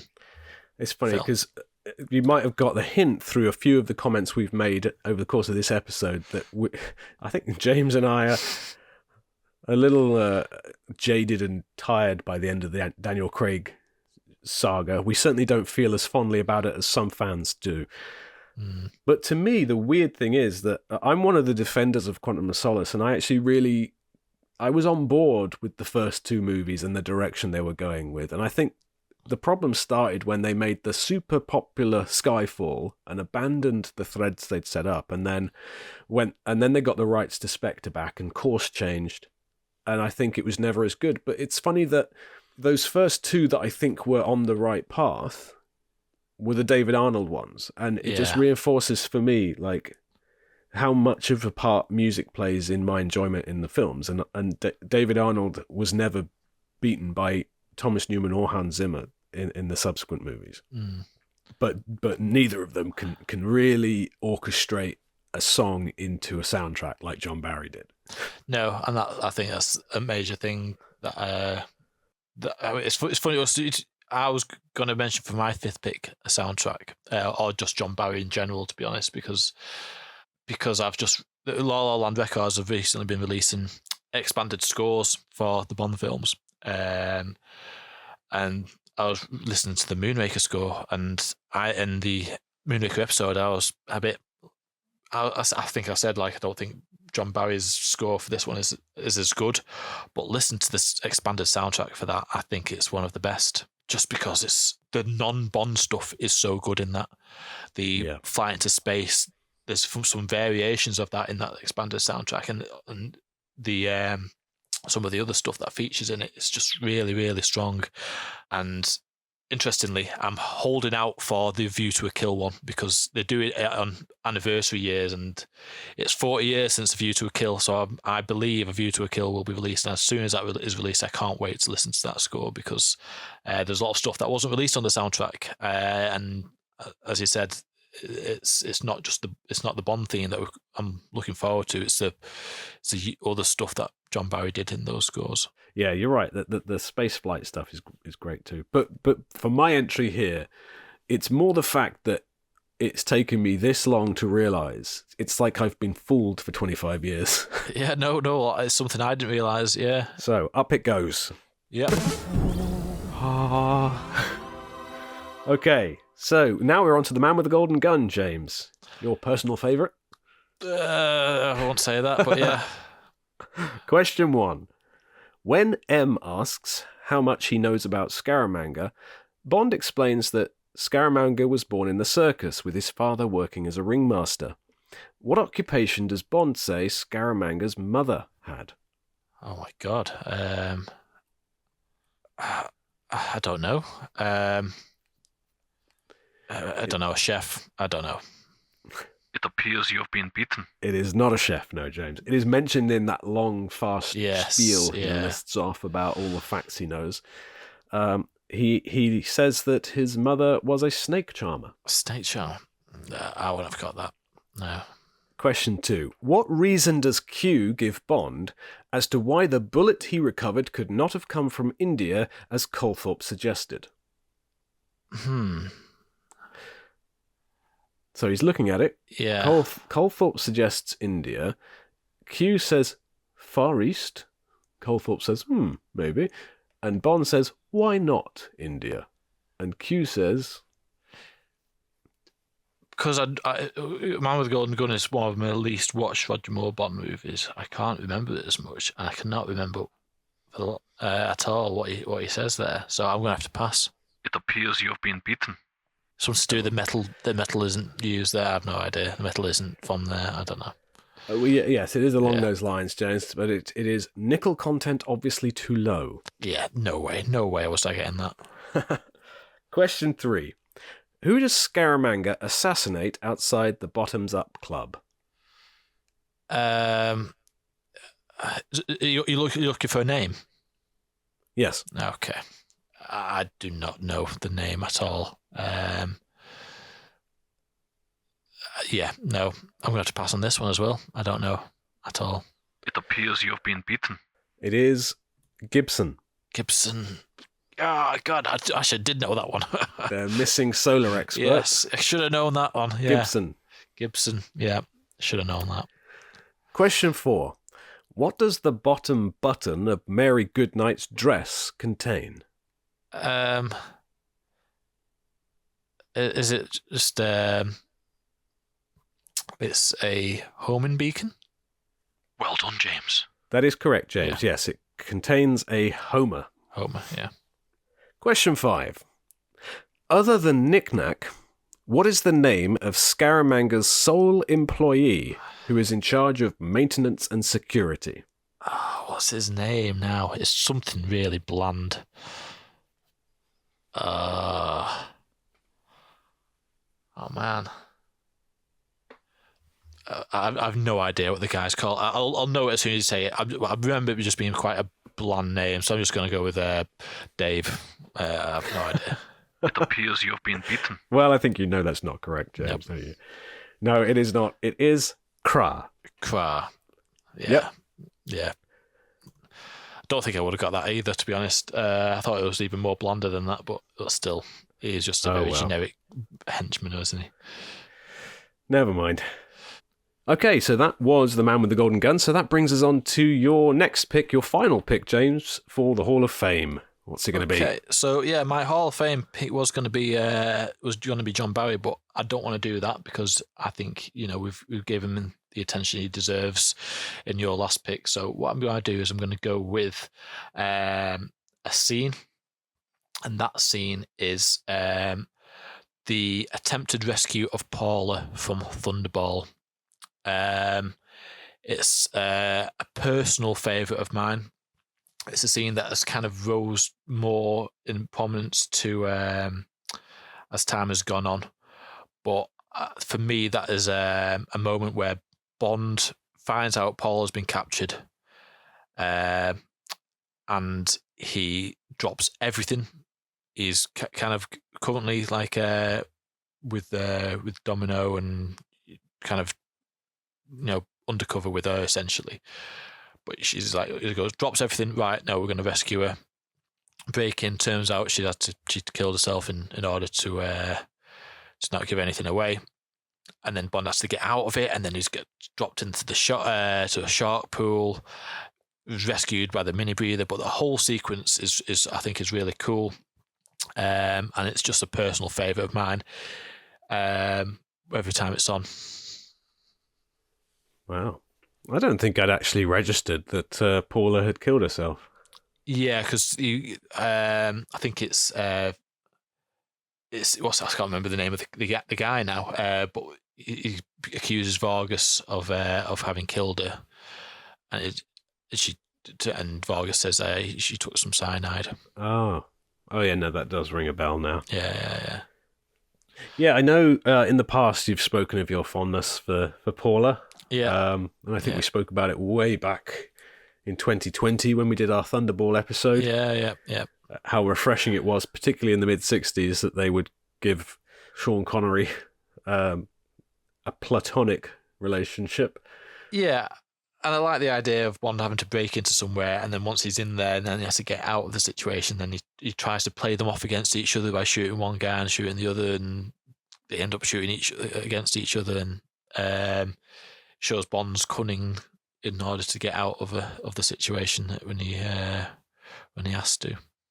Yeah, I mean, I don't honestly have that much to add to this one, James. So this one might be a bit of a short and sweet Nope, one. that's fine. As long as it gets up there in the Hall of Fame, that's fine. I don't think we're really vetting these for quality. I think they've all been worthy inductees, and this is no different. So Okay, off it up goes. it goes. Go on. So that brings us on to The Spy Who Loved Me. So I'm imagining you're going to get these, James. You must have this film on instant recall in your head. You'd think. Well, we'll see. Question 1. How many skiers pursue Bond in the pre-title sequence? That's a good question. It's either 4 or 5, I would say. I'm going to go with 5.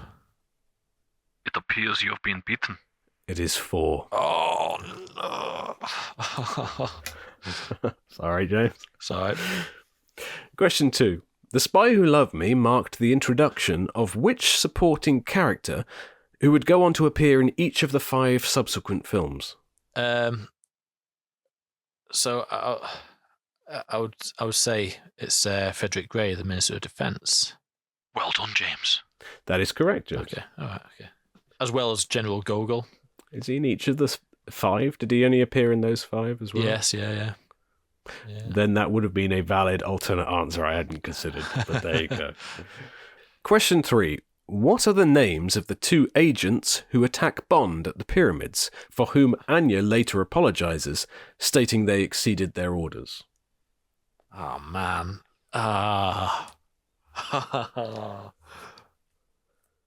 It's gonna kill me. This I don't know. Is it some Russian-y sort of names? Well, there's a point for each. So Sergei and Karloff. Karloff. I don't know. It appears you've been beaten. No, I'm afraid not, James. The answer are Ivan and Boris. Ivan and Boris. Okay. So there was a good chance if you'd just gone, I don't know, some kind of Russian names, you might have got it. You said Karloff, which I'm assuming is a reference to Boris Karloff, the actor who played Frankenstein's monster. So maybe something in the back of my head, maybe, but that wasn't what my intentions You could have gone were. for Boris instead of Karloff. Yeah, that would have been a would point. better, yeah. Okay, question 4. Under what surname do Bond and Anya check into their hotel in Sardinia? Oh. Yeah, it's Mr. and Mrs. Sterling. Well done, James. Correct, James. Okay. And question 5. How many times does Bond shoot Stromberg? Bang. I'm trying to imagine it now. Bang.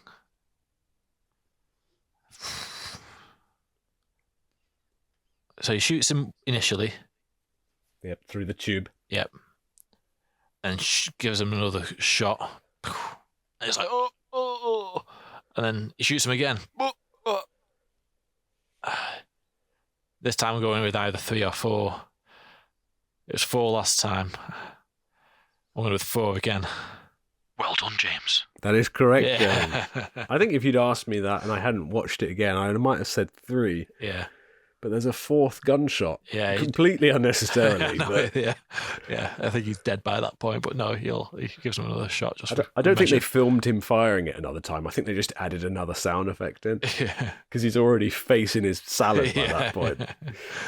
Okay, there you go. Well done, James. That Hey. was the Spy Who Loved Me section, which brings us on to my final pick for the Hall of Fame. Okay.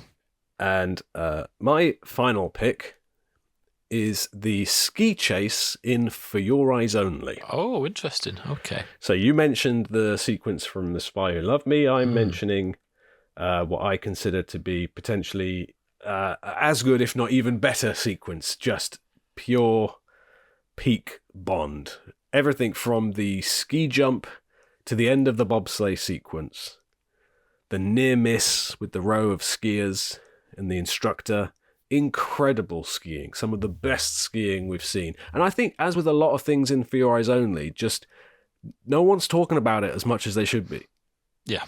You mentioned the Rick Sylvester stunt with the ski jump, but he also did that drop from the cliff on that long rope, Oh, yeah. which is Everyone- incredible.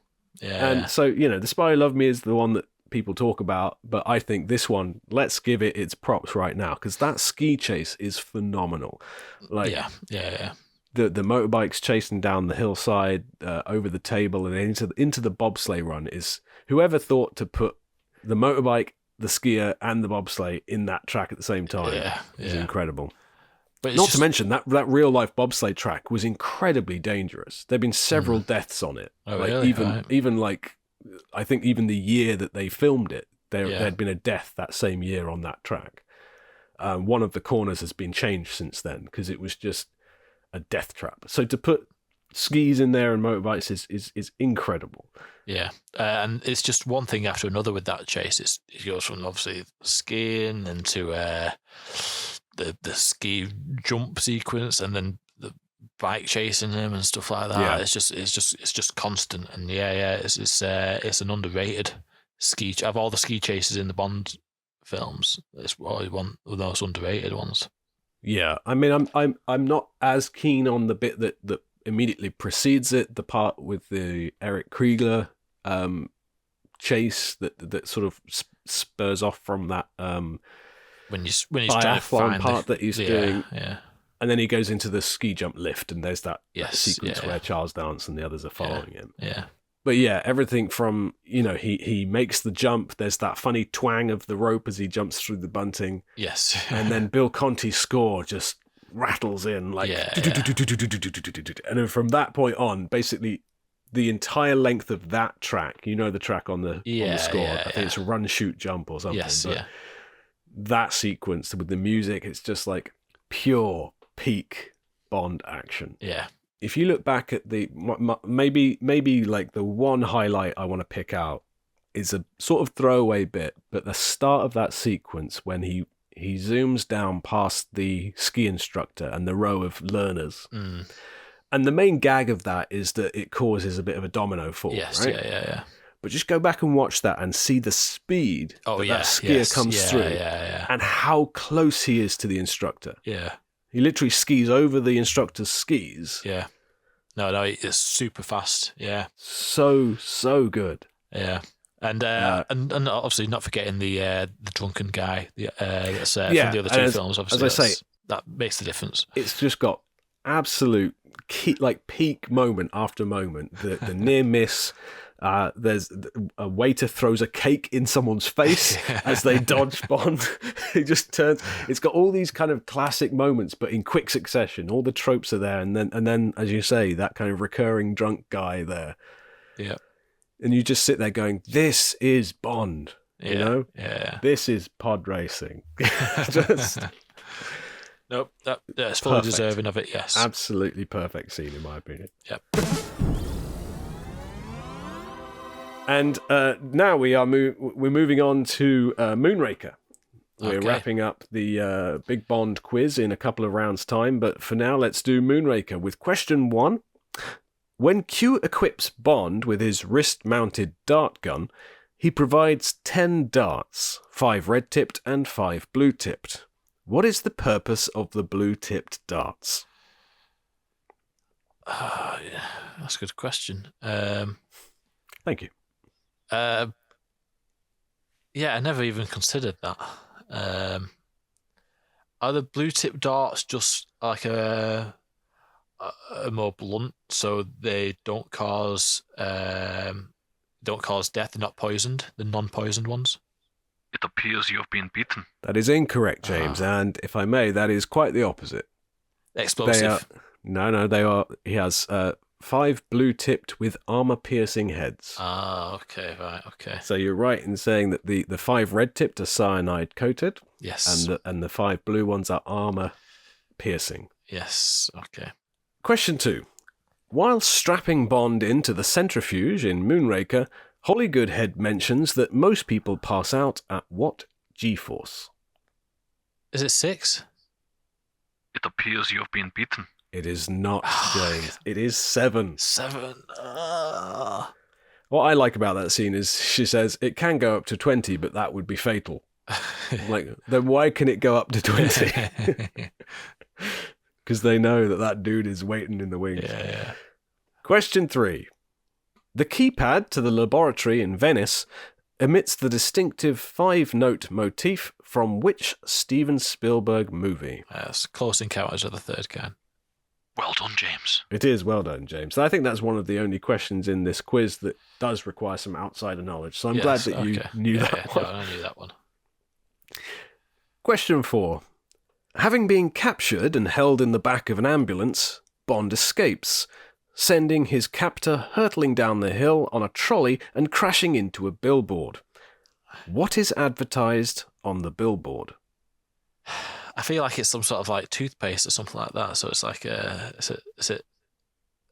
it toothpaste? It appears you've been beaten. It is not, James. What? But you know what? What I like about that is if you'd asked me that before I'd checked, I would have probably guessed the same thing. Oh, wow, because he good then. crashes through a smiling woman's face. Yes, yeah. Right? But that is in fact a billboard advertising British Airways. Oh, okay. And question 5. Drax's deadly nerve gas is derived from what source? Well, it's from a flower, but you want more detail than that. Ideally, yes. What's the name of the flower now? It's what's the name of the flower? I know the name of the flower and I can't think of it now. No, it'll take me too long. I think I'd get there eventually, but yeah, I can't think of it top of my head. It appears you've been beaten. Unfortunately, I'm not going to take flower. I don't think that's specific enough. I wouldn't have expected you to necessarily name the species, but if you had said orchids, I would have given you a point there. Yep. The species being Orchidae nigra, a very deadly orchid indeed, as Bond somehow knows. So that was the Moonraker quiz. I can happily say you got 1 point there. Oh, 1 point's better than nothing. So now what I'd like to do, James, is to just wrap up the entrants in our Hall of Fame so far. I'm going to recount for you the entire Hall of Fame now from the beginning. And you share your thoughts as I mention them in brief, if you like. So I'm going to start with episode 10. We had my first pick, which we discussed earlier on, which was Sir Sean Connery. And we shared our memories of favourite moments and films of his, both Bond and otherwise. Your first pick back then was the astronaut training centrifuge sequence from Moonraker, as we just discussed, which you said, a great sequence in an otherwise, Flawed less film. than perfect film. Yeah. I then chose the Kobe Docks rooftop fight sequence from You Only Live Twice, specifically the aerial shot. Yes, yeah. Which I think I then watched after our episode and thought, oh, it's actually shorter than I remember. But I stand by it. Yeah, it's memorable. I remember exactly. Your next pick was Pierce Brosnan's hair in GoldenEye. Yes, it's You good stand by hair. that? Yeah, I stand by that. Don't regret it at all. For my next picks, I struggled to narrow it down, but you permitted me to have a 2-for-1 entrance, so we had both Bond's reaction to Saunders' death in The Living Daylights, and also Bond confronting Pushkin in The Living Daylights as well. Yep. both of which were incredible scenes that I couldn't choose between, so they both went up there. We Okay. were in a celebratory mood, and as we are today. Yep. Next up, you continued with another Bond reaction, this time to Sanchez's death in License to Kill. That's good, that. Yeah. And then my final one of those 5 picks I had last time was John Barry's 007 theme Yes. that is used 5 or so films in the series. And your final pick in the Hall of Fame episode 10, was Max Zorin's laughs from A View to a Kill. Yeah. The truly psychotic villain that he is. And Yes. the various chuckles and wheezes he does throughout. Yep. I And then we thought have, were good choices then. Then joining those inductees this episode, we have your first pick, which was the Q Lab location and concept of the Q's lab scenes. Then my pick was Lois Maxwell as Moneypenny. Yep. And specifically her chemistry with Sean Connery. Just delightful. You then nominated The Spy Who Loved Me and The Parachute Jump. Yep. Again, no arguments there, as we've discussed. My next pick was the Spectre meeting scene from Thunderball. Good choice. Yeah. Your next choice was the Bond James Bond line from Live and Let Die. Mhm. Again, top choice there. My choice of the, in general, the miniatures of the series, with particular shout out to John Richardson, Derek Meddings, and the work that often I forget or don't think about, which is exactly the point with a miniature. You're not meant to stop and notice it. A good technical shout out. You've then nominated the gun barrel sequence, Mm-hmm. specifically the first 19 or 20 of the series. Then my pick of John Barry's A View to a Kill score. Yep. And Yep. I say specifically the fact that it managed to trick me for 25 years into not noticing the relative lack of the Bond theme throughout. Mm-hmm. And then your final pick was Bond's attempted rescue of Paula. Yeah, I mean, in I'm still Thunderball. unsure of that choice. It's just you did steal my John Barry one, so I did pull that out very quickly. But Well, it you was know what? It's still deserving, I think. I think so. And Yeah.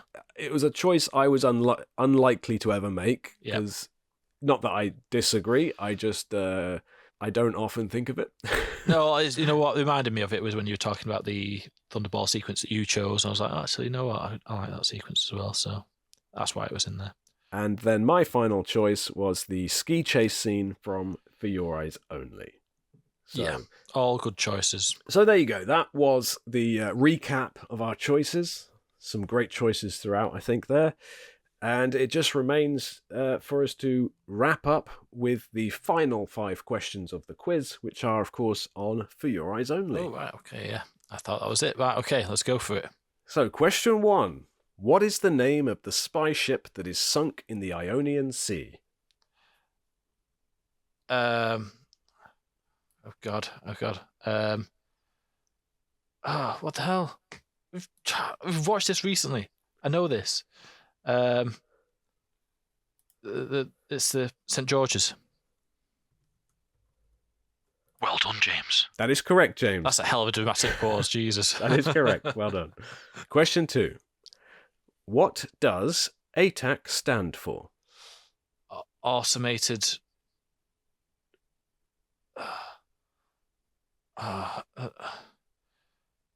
I know this. Automated tracking. I remember writing it down because when I did explain the synopsis of the film when we did the episode. So it's automated tracking, automated submarine tracking, and I don't know. It appears you've been beaten. Never mind, James. I No. think time is dragging on. This Yeah, has been yeah. a long recording session and you're getting a bit tired, aren't Yeah, you? no, go for it. The correct answer is Automated Targeting Attack Communicator. Communicate. Yeah. No, I would have struggled with that. Question 3. What is the code name of the mission that Bond is assigned by Tanner? Oh, I don't know actually. I'll know it when you say it. It is the mission to find out who hired Gonzalez. Yeah. That's the mission. Oh no, I know it. It's on the tip of my tongue. I can imagine him saying it. I'm push for time, so you'll have to time me out on this one. It appears you've been beaten. Never mind, James. The correct answer was Operation Undertow, Undertow, yeah. I should have known that one.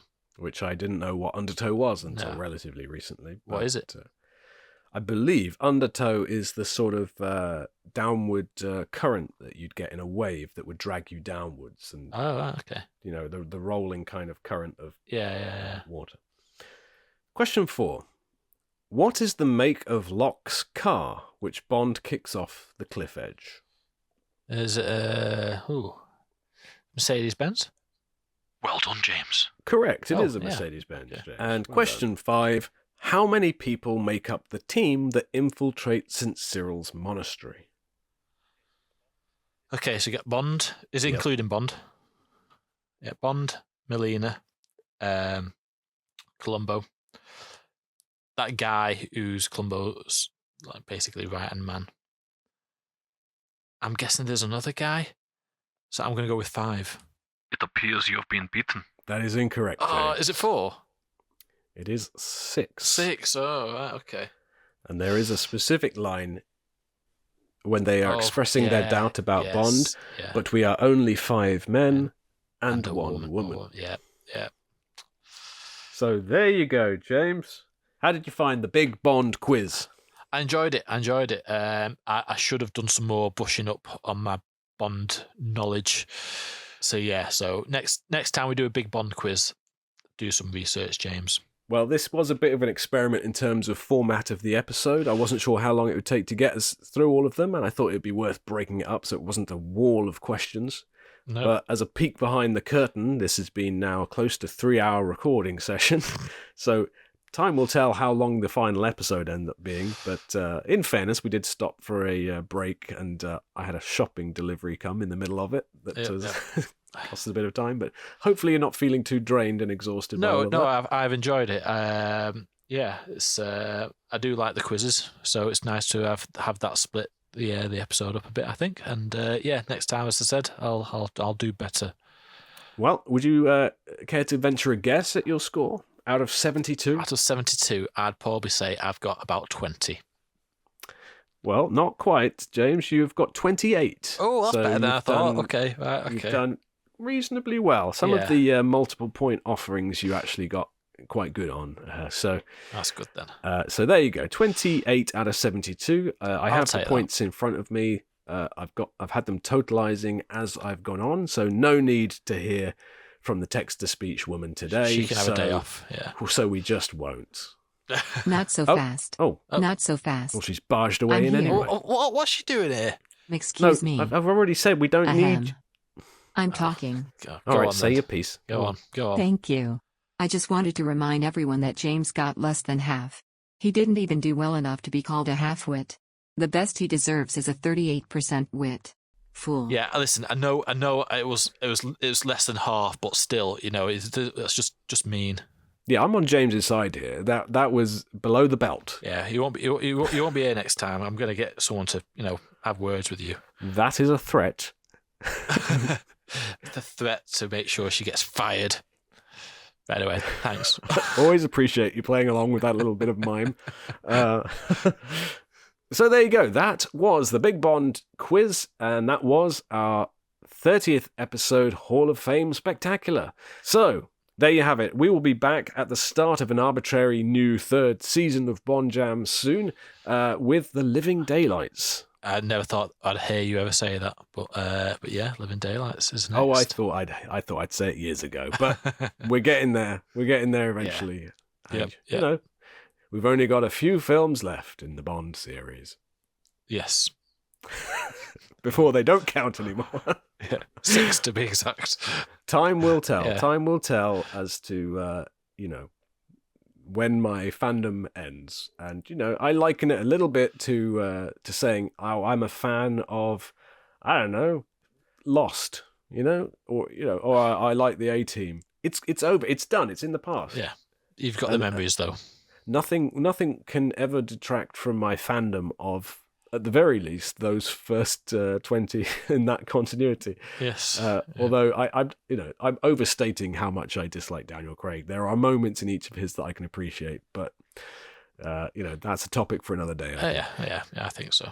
Who knows? In another 20 episodes or so, we might do another big Bond quiz of the other Bond films. Yeah. I feel I'd do better with the more recent ones. Maybe I say Who knows? that. Who knows? We could do it. We could do it sooner than that. We could do it before we've watched them. Yeah. But Okay. We'll see. We'll see. Yeah. We'll see. But until then, don't forget you can follow us on your preferred platform of choice. We're on all the social medias at BondJamCast, and you can find us wherever you get your podcasts. But until then, James, Don't forget to spread that jam. spread that jam, everybody, and take care. Cheerio.